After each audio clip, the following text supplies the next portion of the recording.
Someone in your life right now has already written you off.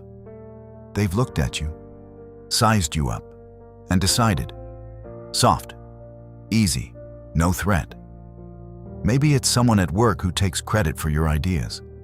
Maybe it's a person in your family who calls your silence weakness. Maybe it's someone who once loved you and slowly, quietly, started treating you like furniture. They've made their judgment. And here's the thing. Let them. Stay with me. Because by the end of this video, you're going to understand something that most people spend their entire lives never figuring out. And I'll tell you right now, this last point I'm building toward, it's going to completely change how you see yourself in every room you walk into. Let's talk about what's actually happening when someone underestimates you. Because it's not random. It's not innocent. It's a psychological calculation. Here's the truth. When a person decides you are weak, they are doing something very specific inside their own mind. They are removing you as a threat. They are making themselves feel safe, more powerful, more in control. Think about that. They need you to be weak. It serves them.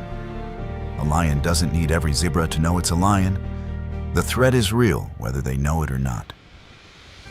Most people never see this. The moment someone calls you weak, they have already told you everything about their own fear. They spotted something in you, something they couldn't quite name, and instead of respecting it, they tried to shrink it. That's not power. That's insecurity dressed in expensive clothes. Now let's go deeper. Because this is where it gets interesting. There's a pattern in psychology called threat minimization. When people encounter someone whose potential they don't fully understand, their brain does one of two things. It either respects them or it dismisses them. And the ones who dismiss you, they do it because respecting you would cost them something. Their ego, their position, their story about themselves. If you've been through this, you know the feeling. You walk into a room and someone immediately treats you like you don't matter. They talk over you. They don't ask your opinion. They laugh a little too comfortably in your presence. And every time it happens, there's this quiet rage inside you, right? That small fire. Hold on to that. That fire, that's data. That's your instinct telling you, I am more than what they see. Machiavelli said it plainly. Never interrupt your enemy when he is making a mistake. And make no mistake, when they underestimate you, they are making the biggest mistake of their lives. Because they've just handed you the most powerful advantage in any human interaction. The element of surprise. Quick, drop a comment right now. Tell me, what's one word for how it feels when someone underestimates you? Just one word. Let me see how many of us are in the same room right now. Here's where I need to destroy something. The idea that silence is weakness. The idea that not reacting is weakness. The idea that calm is weakness. This is one of the biggest lies that manipulative people want you to believe. Because if they can convince you that your composure is a flaw, they can get you to break it. They can make you loud, emotional, reactive. And the moment you react, you've just handed them control of the situation. They won. Without throwing a single punch, they won't admit it. But that was the plan the entire time. Poke you, push you, call you weak, not because they believe it, but because they want you to prove you're not. And in trying to prove it, you destroy yourself. Most people never see this trap. They walk right into it, every single time. The truly weak person is the one who needs to make noise to feel powerful.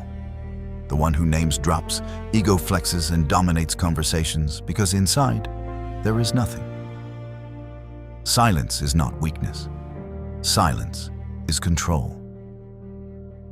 And control is the most dangerous thing a human being can have. Now here's where this gets beautiful. There is an ancient strategy used by warriors, chess grandmasters, and the most dangerous people in any room, called strategic invisibility. You don't announce your power, you don't perform it.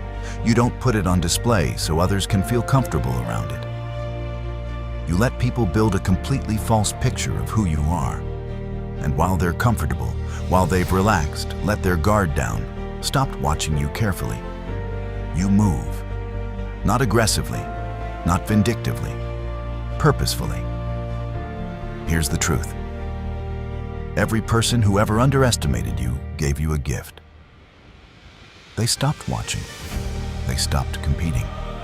They stopped blocking.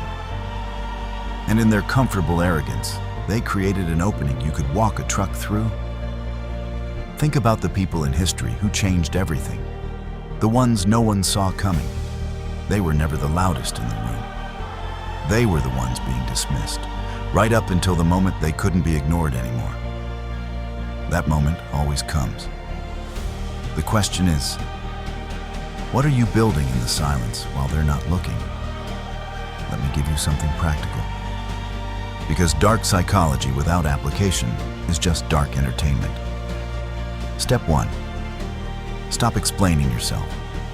Every time you feel the urge to defend yourself, justify your choices, or prove your worth to someone who has already decided not to see you, stop. You are wasting your most valuable resource: energy. The moment you start explaining, you're operating on their timeline, their terms, their court. Refuse the court. Step 2. Become obsessively excellent at what you do. Not to impress them, not to shove it in their face later. Because excellence is the only argument that cannot be dismissed. You cannot debate results. You cannot gaslight a scoreboard. Whatever your craft is, sharpen it like a blade while no one's watching. Step 3. Study them while they ignore you. This is the part most people skip. When someone underestimates you, they stop performing around you. They stop being careful. They show you exactly who they are, their patterns, their fears, their real motivations. They think you're furniture. Furniture observes everything. Take notes. Step 4. Time your moment. Not revenge, not confrontation.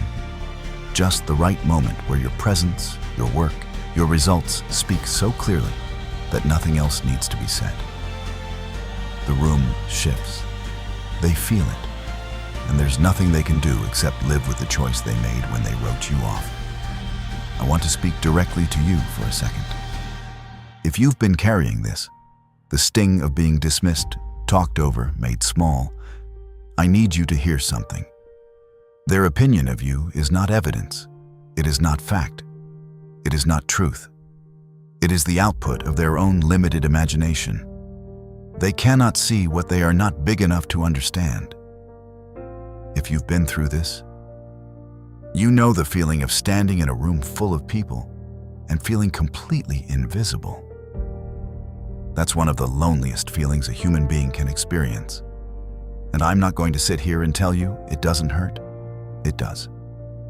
But pain that you refuse to waste becomes fuel that cannot be stopped. Every single person who ever underestimated you made a bet. They bet that you would stay exactly as small as they needed you to be. The greatest thing you can ever do, not for revenge, but for yourself, is simply to win. Quietly, deliberately, without asking for their validation at the finish line. Here's the final truth. The most dangerous person in any room is never the loudest one. It's never the one flexing, performing, demanding to be seen. It's the one in the corner, watching, learning, building, saying nothing. The one everyone already dismissed.